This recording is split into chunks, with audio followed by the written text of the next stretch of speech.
रमेश जी ने अपनी पूरी जिंदगी एक सरकारी दफ्तर में क्लर्क की नौकरी करते हुए बिता दी। उनका एक ही मकसद था, अपने बेटे आर्यन को दुनिया की हर खुशी देना। रमेश जी ने कभी नए कपड़े नहीं खरीदे, कभी अपनी पुरानी साइकिल नहीं बदली। उन्होंने कड़ी धूप में पसीना बहाया ताकि आर्यन एक बड़े स्कूल में पढ़ सके। उनकी पत्नी शांति हमेशा कहती थी कि थोड़ा अपने लिए भी बचा लीजिए, लेकिन रमेश जी हंसते हुए कहते थे कि मेरा बेटा ही मेरी सबसे बड़ी पूंजी है।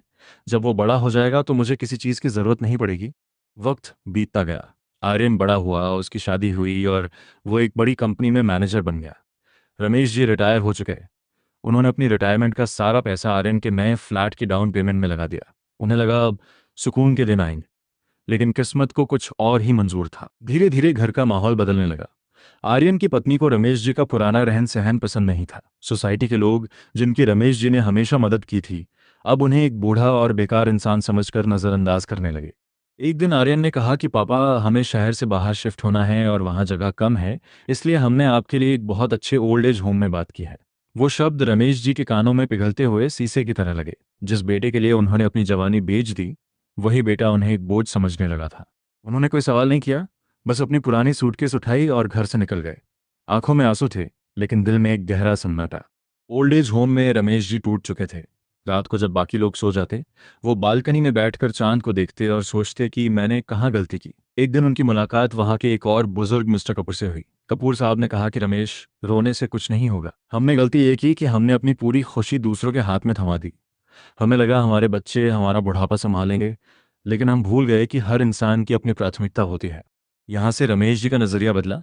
उन्होंने तय किया कि वो अब और नहीं रोएंगे। उन्हें समझ आया कि आत्मनिर्भरता ही असली सम्मान है। रमेश जी को बचपन से लिखने का शौक था। उन्होंने वहां रहकर अपने जीवन के अनुभवों पर एक किताब लिखनी शुरू की। उन्होंने पास के गरीब बच्चों को मुफ्त में पढ़ाना शुरू किया। उनकी ऊर्जा देखकर लोग हैरान थे। उन्होंने अपनी किताब का नाम रखा, एक अनचुकाया कर्ज। इसमें उन्होंने लिखा कि कैसे माँ बाप अपना सब कुछ न्यौछावर कर देते हैं और कैसे उन्हें पुराना समझकर फेंक दिया जाता है। एक पब्लिशर की नज़र उनकी कहानी पर पड़ी और किताब छपते ही मशहूर हो गई। रमेश जी को बड़े बड़े सेमिनार में बुलाया जाने लगा। वो अब सिर्फ एक रिटायर्ड क्लर्क नहीं थे, वो एक कामयाब मोटिवेशनल स्पीकर बन चुके थे। उन्होंने अपने पैसों से एक संस्था खोली जो बुजुर्गों को हुनर सिखाती थी, ताकि वो किसी पर निर्भर न रहें। एक दिन आर्यन उनसे मिलने आया। उसकी नौकरी चली थी और वो शर्मिंदा था। रमेश जी ने उसे माफ़ तो कर दिया, लेकिन उसके साथ वापस नहीं गए। उन्होंने कहा कि बेटा, मैंने तुमसे प्यार किया था इसलिए सब कुछ दिया, लेकिन मैंने गलती की कि मैंने अपने लिए कुछ नहीं बचाया। आज मैं खुश हूँ क्योंकि मैं अब किसी पर बोझ नहीं हूँ।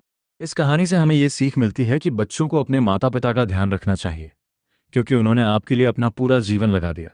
वहीं माता पिता को भी चाहिए कि वे अपने बुढ़ापे के लिए पहले से प्लानिंग करें और आर्थिक रूप से आत्मनिर्भर रहें। प्यार जरूर करें, लेकिन अपनी सुरक्षा भी अपने हाथ में रखें।